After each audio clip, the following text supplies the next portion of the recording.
I believe that us honoring our flag and our anthem is part of what binds us together as a nation. And I think that for me, for my family, for those who work in the White House, we recognize what it means to us, but also what it means to the men and women who are fighting on our behalf.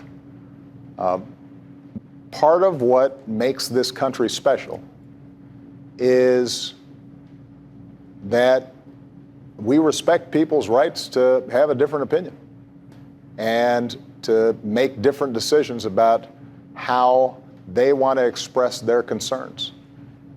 And the test of our fidelity to our Constitution, to freedom of speech, to our Bill of Rights, is not when it's easy, but when it's hard.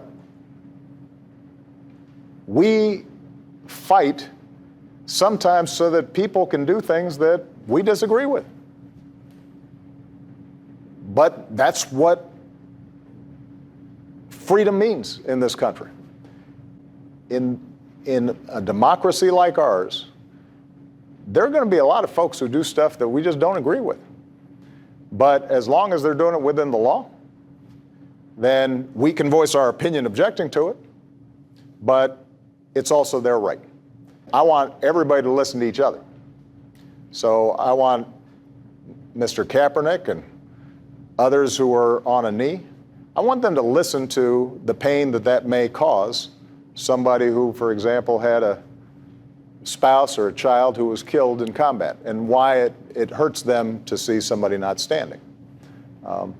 But I also want people to think about the pain that he may be expressing about somebody who's lost a loved one that they think was unfairly shot.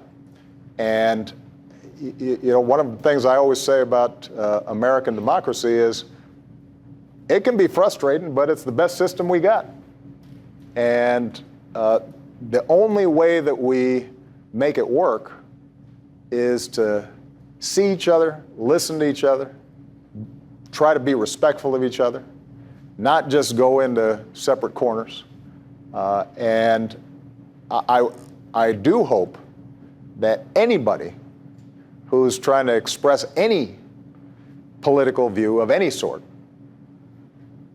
understands that they do so under the blanket of protection of our men and women in uniform, and that appreciation of that sacrifice is never lost.